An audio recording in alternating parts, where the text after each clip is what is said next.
Response Bodil from the University of South Pacific School of Agriculture. Tons of things that we are going to contribute here in Fiji, Dr. Fred, and also our colleagues from still see you in the years to come. A colleague of mine told me when I joined the Ladies and gentlemen, good luck and good morning to you all, our international experts, members of the academia, Dr. Kalbi, to Steve Walkden, Brown, Michelle Carnage, Dr. Doug Gray, Ms. Emma, and Dr. Michael Campbell. Our regional participants from Samoa, Kalapa, the principal and senior Samoa Ministry of Agriculture officials, Ms. Donna Olu team, from Fijian University, Dr. Gurdeep Kaur. Where are you, Gurdeep? Thank you. Dr. Kwasa, Dr. Kwasa was from Delhi, our own staff, Deputy Secretary, Agriculture Development, Joseph Lawa, Coast Director, Animal Health Introduction, and our staff from West and the headquarters. Ladies and gentlemen, look back at you all. It is indeed an honor for our government to have you all here today for the very vital project training workshop on improving small ruminant production and supply to Fiji and Samoa. I will talk about this dimension of supply and also market signals in a minute. But before that, I wish to show my sincere appreciation to the Australian Centre for International Agriculture Research, ACIR. I've worked with ACIR some time back when I was in academia on a major project with regard to sugar industry. So I do very well understand ACIR's long-running contribution to agriculture development in Fiji and Pacific. So we appreciate your presence here. And also for recognizing this essential project, and for providing financial and expert and technical support to Pacific Island countries, in particular Fiji and Samoa, with regard to this particular project. Additionally, I also wish to take this time to thank the collaborating teams from University of New England, Ministry of Agriculture, Samoa, Ministry of Agriculture, Fiji, our own ministry, the USP, and Fiji National University. This is something that we must always promote. There are pools of experts within our doorsteps, closer to our doorsteps, and in order to get the maximum out of government investment, public sector investment, we must always step into this expertise out there. Sometimes we're at KG, we don't want to open up and collaborate and invite other institutions on us, but it's always there's room to gain a lot by collaborating, better utilization, efficiency in terms of resource use. For example, we don't have an animal breeder, and I don't think we will be able to hire to get an animal breeder, but we can have it at FNU, and that person can be jointly funded, and the person can also use our facilities to do research, will benefit us and answer some of those problem-solving research, as well as teach and supervise graduate students at FNU. So this is some of the ways how we could collaborate. So I really appreciate when I see universities working very closely, because in a lot of cases these universities are funded by us as well. So we need to ensure that we get maximum benefit out of the taxpayers' money that we're putting into these national and regional institutions. Ladies and gentlemen, goat and sheep farming is a major livestock commodity in Fiji, and I really appreciate that this workshop is dealing with the important aspect of raising farm efficiency, or how we could, what needs to be done to raise farm efficiency. I'm going to talk about it in a second. Ladies and gentlemen, we are at a very critical crossroads with respect to agriculture and agriculture development in Fiji, and also my opinion is that nowadays I don't read too much on the Pacific agriculture, but I've done quite a bit of research on productivity and efficiency of Pacific agriculture, published in Pacific Economic Bulletin as well as a few other international regulatory journals. But the current situation is agriculture is seen as a stable and a sector which has enormous potential to provide stable source of income and a pretty much definite and predictable source of national income, and also cascading down to micro level income of households and security of households, as well as the other dimensions of agriculture in terms of food security and nutritional security. But all along we have been really looking at agriculture in terms of supply side, pushing production and supply. But there is an issue that's on the horizon now, and there's a couple of new challenges that we are facing in the agriculture sector. One, of course, is the shortage of labor, and with the importance of education, rising educational opportunities, demand for free education, we are now facing lack of shortage of able-bodied, commercially minded farmers. And government for a long time have been pouring in money on small pastime, part-time, leisure, subsistence farmers. But we cannot really sustain agricultural development at the back of pouring money on these subsistence, part-time, pastime, leisure farmers. In the area last week when I was addressing the forum, I said that we need to look at how we could give market signals to farmers and how they respond to market signals and raise production and supply. And in one forum, someone said to me, Minister, we're doing that, but farmers are not responding. Farmers are not responding to market signals. We go down, we tell them, whatever you produce, we'll buy it, please produce. We don't see consistency, we don't see volume. But the question is that, whom are we giving these market signals to? Who are these people? Who are these farmers? Market signals will function, will work, and prompt production and supply on farmers who are commercially driven, who are full-time farmers, who see agriculture as a livelihood, as a profession. So therein lies the real challenge: is how do we develop that cadre? How do we develop the cadre of young, business-minded, able-bodied, full-time farmers? I think that is something that a challenge that is facing not only us but Samoa too. Samoa's agriculture sector has been suffering due to a number of factors. One, including impact of remittances on pulling people away from the production sector and getting them away from driving the productive capacity of the agriculture sector. So I think the real challenge now is how do we really also go down while we will look at and improve farm level efficiency, but who are these people who are there at the farm? If you want to invest in a farm or a plantation or a large farm on raising efficiency and productivity, but the person there who is a leader is really not full-time, doesn't see that as a primary source of income, then it will be difficult to really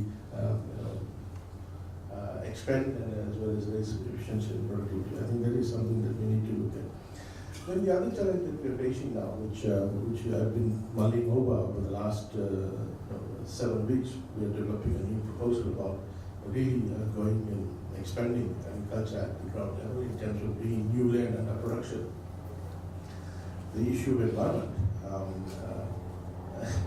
Interestingly, I'm also the environment minister, but I read this challenge too, that there is a major hype on environment, and rightfully so. But unfortunately, some discussion on environment is devoid of the national vision, national goal of raising production, securing and supporting growth of the economy.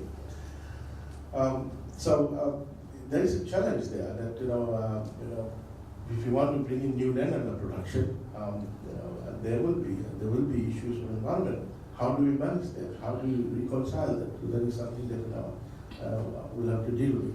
So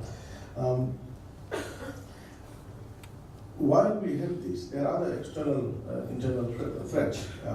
We need to be mindful of that. Western diseases. I was talking to my plant protection team and also the veterinary team and said that look, we need to up our game. We cannot be complacent. We cannot take status quo as the option.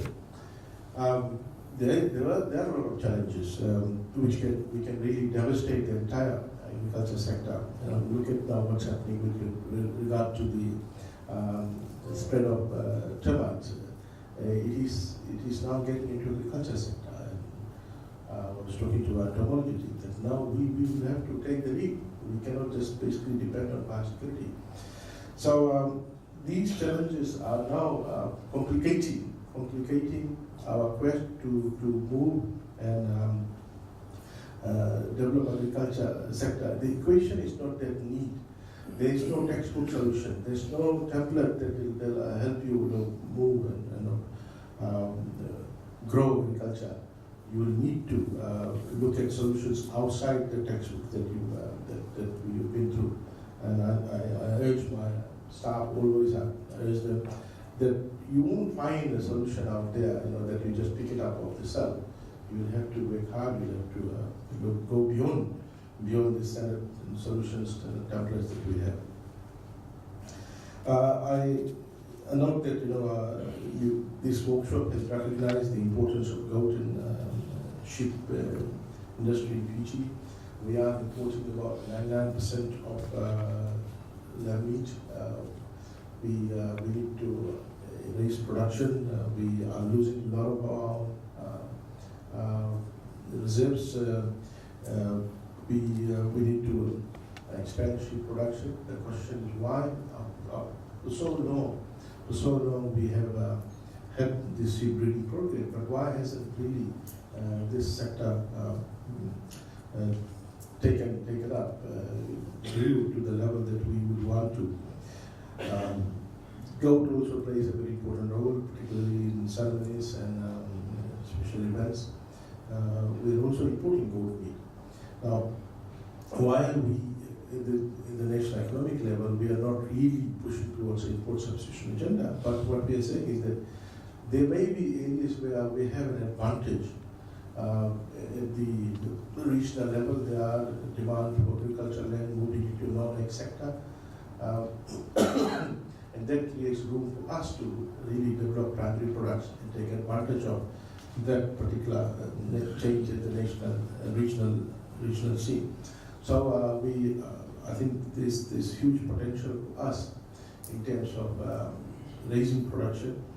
But these sectors, it's not an issue of export. It's this issue of us really substituting the imports that we are making, and there's room for it. But we also need to do number crunching to see what is the net returns per acre per year. There's a lot of comparisons being happening, but they're not looking at comparing it in the right way. For example, people are comparing kava with annual crops.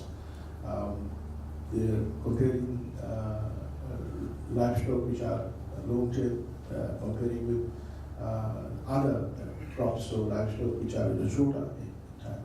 So these kinds of economic analysis has to be really done and properly and given out to potential farmers who want to come into this particular sector. But we are in a very important juncture now where farmers in the sugar industry are willing to move across. But we have to now take that step forward and how do we get them into, what are the alternatives? As if you go and talk to any sugar farmers, one of the things they will be talking about is a secure market. Every sugarcane farmer will say that one thing that we don't need to worry about is market. Who will buy and how will get our products. And that is a concept of every farmer, whether it's a sugar farmer, vegetable farmer, livestock farmer. So that is something that we are organizing at the market side. We are also looking at upscaling pulse production. There's massive room for pulse substitution of imported pulses. Now pulses are being consumed by nearly every household, which was not the case about 30 years ago. We are, given our strategic plan in regard to nutritional security, we are expanding poultry orchards. That's a very exciting project that we have. So we're looking at upscaling and that particular sector. There's a massive amount of consumption of fruits which we want to promote as well. So nutritional security is high on our agenda. We're also promoting backyard gardening. We have started a new program launched by His Excellency the President about 2 months ago in Taiwan. So that's something that we will now expand. There's a lot of land that is being wasted in the urban area as well. So we want to better utilize it, but also secure our urban households with respect to food and nutrition as well. Ladies and gentlemen, I want to say that I'm really pleased that this project is addressing issues that was picked up from the farm survey that was conducted in 2017 by the team led by Dr. Ryan Powley and our own staff in the Ministry of Agriculture. Going to the project proposal, it is interesting to see that the entire project targets to improve the livelihoods of smallholder and semi-commercial sheep and goat producers in Fiji. I urge that we, in the process, we look at how we could motivate them to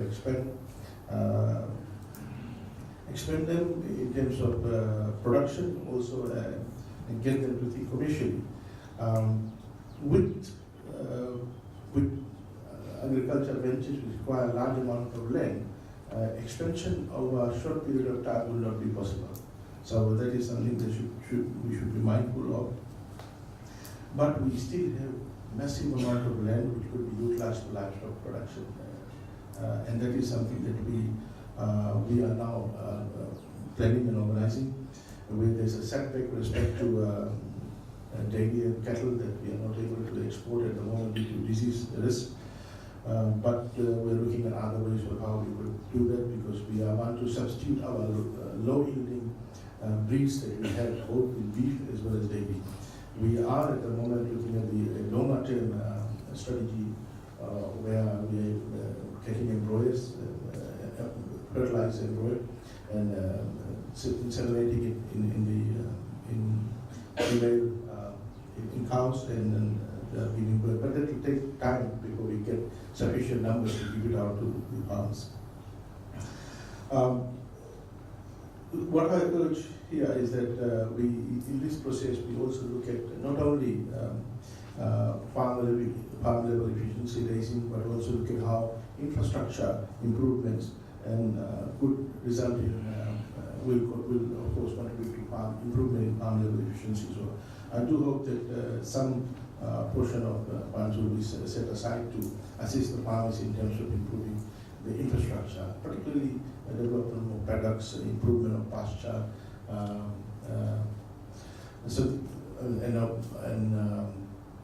development of sheep and goat shed, where we can also allow them for treatment, let's say treatment of food crop, etc. So the shed needs to be designed in such a way. So I do hope that some portion of the money is also set aside for that as well. But I also urge that we look at, ICR looks at footprint projects. We are willing to sit down and talk with ICR of how we could have out certain projects where they will have their footprint. For example, we are looking at developing yellow. We have started with that, and we will dedicate that to a particular breed of cattle that we will want to have there, and that will then become our main place where we will expand that particular breed and then disseminate from there to farmers. So then we also want to look at how we develop commercial farms there outside beef cattle farms, where there's massive amount of land which is taken. But again, there will be a lot of way. First, we need to do pasture development. That scheme was voted about 15 years just 4 years ago, and the entire pasture needs to be fixed. So I do hope that there are a number of other projects within the livestock sector that ACR could pick up and develop their footprints and they'll do their branding. And so I do hope that we will have an opportunity to discuss about that. So I understand that this is a 4-year project, and I do hope that it will address the issue of constraints of low on-farm productivity. I do hope that it will build in expertise both in our staff as well as at the farm level. But I do hope that you will choose the recipients at the farm level who would be there for a long period of time as a commission thinking and who would become model farmers. So ladies and gentlemen, I want to thank you all for being here, and I do look forward to this success of this workshop and this particular project benefiting both the countries, and I do hope that there will be other countries in the Pacific Islands who will probably then later on join and get benefit from this. And we're happy to also then assist other countries as well. So once again, I would kindly thank ACR and the collaborating academic institutions for assisting us, Fiji, Samoa, and the other countries with the technical support, as well as financial support for small ruminant industry development activities. And I trust that you will have a very successful workshop. Thank you.